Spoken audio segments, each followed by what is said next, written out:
बिहार के पूर्व पीएचडी व राजस्व और भूमि सुधार मंत्री सह 6 बार के विधायक विगत लोकसभा के प्रत्याशी ललित कुमार यादव आज अपने आवास कृष्णपुरी अललपट्टी में दरभंगा लोकसभा 2024 की समीक्षा बैठक का आयोजन किया, जिसमें लोकसभा महागठबंधन के पदाधिकारी एवं कार्यकर्ता दूर दराज से पहुंचे। इस बैठक में की गई गलती को कैसे सुधारा जाए और राजद परिवार को कैसे आगे बढ़ाया जाए जैसे कई अहम मुद्दे पर बात की गई। घंटों तक चली मीटिंग के बाद ललित यादव ने कहा, इस बार के चुनाव में हम कहां पीछे रह गए थे और हमसे कहां चूक हुई थी। इन सभी मुद्दे पर सभी कार्यकर्ताओं के साथ बैठक की गई और अपनी गलती को सुधारने की प्रतिज्ञा ली गई है। वहीं ललित यादव के बेटे विजय प्रकाश यादव ने क्या कहा है और कार्यकर्ता ने क्या कहा है, वह भी सुनिए। आज का समीक्षा बैठक है लोगों से मिलने का। वैसे बहुत समय बाद आज चुनाव के बाद सब लोग बैठक कर रहे हैं, जिससे कि आगे की रणनीति कैसे बने और हमारी क्या गलती रहेगी जिसकी वजह से हम लोग इस बार चुनाव में थोड़ा पीछे रह गए। मेहनत सबने बहुत किया था, तो कहाँ कहाँ गलती है, इसलिए आज की बैठक हुई है और सबने अच्छा अपना पॉइंट दिया है। सबने बहुत सारी चीज़ें बताई है, उनसे अभी बहुत सारी चीज़ें पता चली हैं। उस पर अभी हम लोग आगे काम करेंगे और आगे ये सारी गलतियाँ ना हो उस पर भी काम करेंगे और आगे कैसे पार्टी को बढ़ाया जाए, आगे कितनी मजबूती से चुनाव लड़ा जाए, उस पर बातें चलेंगी। क्या कुछ समीक्षा में आप लोगों को अभी तक देखने को मिला कि कहाँ मिस्टेक हुई और क्या लगता है कि प्रचार में कोई कमी रह गई, पब्लिक से जुड़ने में कोई गलती हो गई? नहीं, देखिए मैं भी घूमा था, सब घूमे थे, ऐसा कोई चूक हुआ नहीं था। हम लोग घूम रहे थे, लोगों का इतना प्यार मिल रहा था, हमें लग रहा था कि हम ही एक तरफा जीतेंगे। वो अलग बात है कि अंदर ही अंदर कहाँ पे आपका चुनावी रिजल्ट बदल गया लास्ट के 2 दिन में किसी को पता नहीं चला। इसलिए आज हम लोग बैठक कर रहे हैं कि बूथ मैनेजमेंट जो है वो बहुत गड़बड़ था आरजेडी के। देखिए, इसलिए हम लोग आज की समीक्षा बैठक कर रहे हैं कि कौन सा बूथ कमजोर था। पूरा लिस्ट निकला है, किस बूथ पे ज़्यादा वोट मिला है, किस पे कम मिला है, स्पेशली जिस पे कम मिला है उस पर क्यों गलती हुई, किस लिए गलती हुई और वो अगले बार ना हो। इसी के लिए समीक्षा बैठक है। आज की बैठक ऐसा कोई नहीं है कि किसी पे ब्लेम डालना है या कुछ करना है। आज की बस बैठक इसलिए है कि एक दूसरे की बातें समझें और आगे ये गलती ना दोहराया जाए, उस पर काम चलेगा। अभी तो हमने बातें करना शुरू किया, अभी धीरे धीरे पता चलेगा कि बूथ वाइज गलतियां कहाँ हुई है और उस बूथ पे काम किया जाएगा। कहा जा रहा है कि गोपाल जी ठाकुर हो या बीजेपी हो, अपनी बात को पहुंचाने में, जनता तक डायरेक्ट पहुंचाने में वो कामयाब रहे। आप लोग की तरफ से कोई बड़ा चेहरा को आना था प्रचार में, इंडिया अलायंस की तरफ से, क्या उनका नहीं आना एक गलती है? देखिए, आप खुद ही चुनाव का सभा देखे हैं कि माननीय तेजस्वी यादव जी ने यहाँ पे कितने दिन रह के सभाएं की थी। माननीय मुकेश सहनी भी आए थे, उन्होंने भी सभाएं की थी। सबने अपनी तरफ से मेहनत की थी। वो अलग बात है कि उस वोट को कन्वर्ट करवाने में हम लोग कहीं ना कहीं चूक गए। हमें लगा हम जनता का प्यार देखते हुए कि हम लोग एक तरफा जीतेंगे। वो अलग बात है कि हमें और आगे उसे गंभीरता से देखना चाहिए था और आगे पता करना चाहिए था कि वो वोट हमारे गिर रहा है कि नहीं गिर रहा है, क्योंकि लोगों का इतना ज़्यादा प्यार मिला। जिस दिन से मेरे पिता टिकट लेके आए और आखिरी दिन तक हमें इतना भरोसा था कि हम जीतेंगे। और आप किसी भी बीजेपी के कार्यकर्ता से या उनसे बात करते, कहीं में भी उत्साह नहीं था। जिस दिन हम काउंटिंग हॉल में थे वहाँ पे भी उनको भरोसा नहीं हो रहा था कि वो जीत रहे। तो हम नहीं मानते हैं कि ऐसा कोई जनता का मन बना हुआ था, जनता ने कुछ सोच के दिया होगा। मैं बस इतनी अपनी गलती मानता हूँ कि जो हमारा एजेंडा था उसको हम लोगों तक नहीं पहुंचा पाए, क्योंकि जैसा हमारा एजेंडा था वो बीजेपी से बहुत अच्छा एजेंडा था।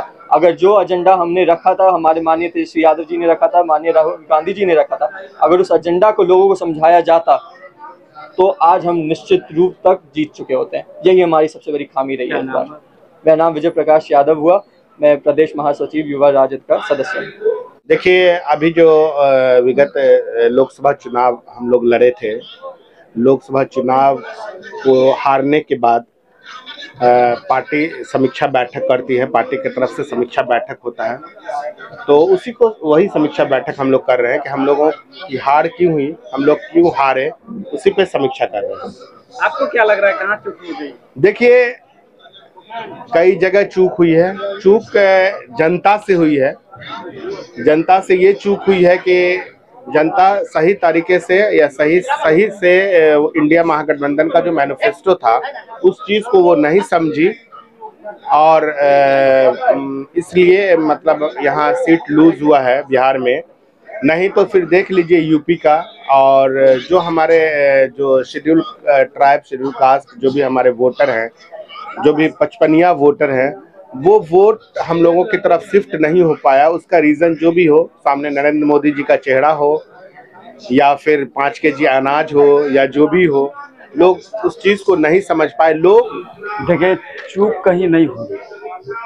यह लोकतंत्र का एक महापर्व था जो विगत लोकसभा चुनाव 2024 का जो नतीजा आया है, उसमें दरभंगा लोकसभा क्षेत्र में जो है महागठबंधन के उम्मीदवार थे राष्ट्रीय जनता दल के प्रत्याशी आदरणीय श्री ललित कुमार यादव। और जीत और हार यह एक पार्ट होता है चुनावी प्रक्रिया का। लोकतंत्र है, अभिव्यक्ति की आज़ादी है, और वोट का राज मतलब छोट का राज।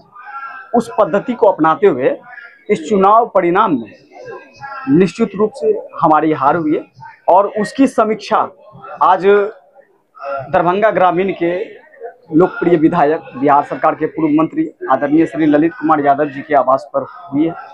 इस समीक्षा बैठक में शामिल होने के लिए तमाम दरभंगा महागठबंधन के क्रांतिकारी कार्यकर्ता, नेता, पदाधिकारी व सभी समर्थक यहाँ पर एकत्रित हुए हैं। इस बूथ मैनेजमेंट की बात करते हैं आप, गोपाल जी ठाकुर का पूरे दरभंगा लोकसभा में कितना विरोध हुआ।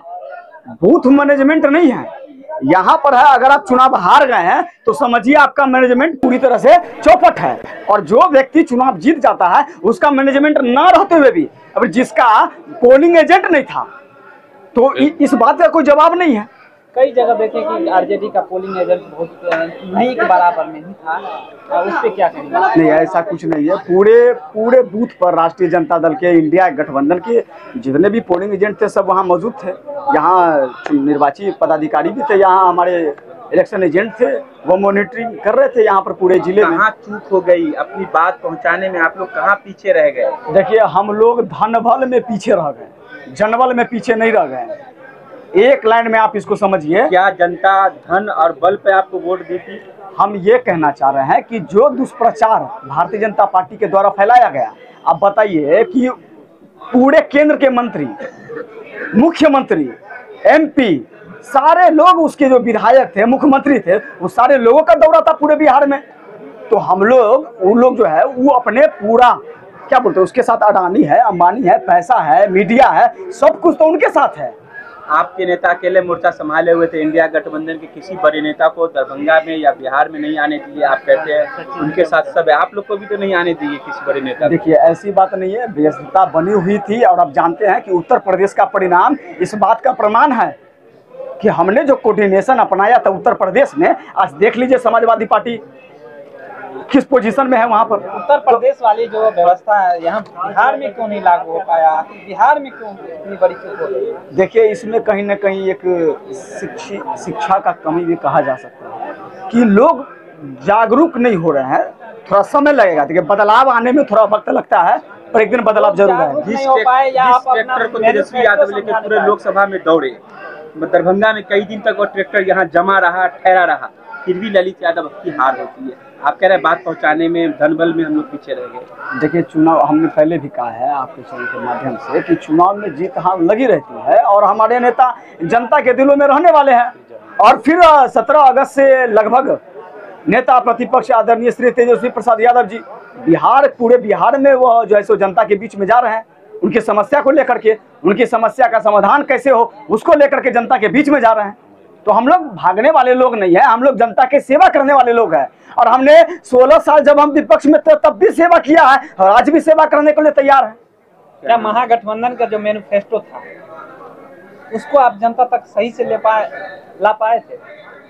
देखिए, ये जो भारतीय जनता पार्टी है, यह धर्म के आधार पर, धर्म को, सेंटिमेंट से लोग को जोड़कर उसको भावनात्मक मुद्दा बना करके इस चुनाव में उसको भुनाने का काम किया है। अब हमको एक बात बता दीजिए, जिस मंशा से आपने राम मंदिर का स्थापना किया था, तो राम मंदिर आप राम को लाइएगा। अरे राम हृदय में बसने वाले हैं, उस सेंटिमेंट से जुड़ा हुआ विषय है। हम लोग भी हिंदू है, हम हिंदू नहीं हैं, हम भी हिंदू है, लेकिन उसका एडवर्टाइजमेंट किया गया।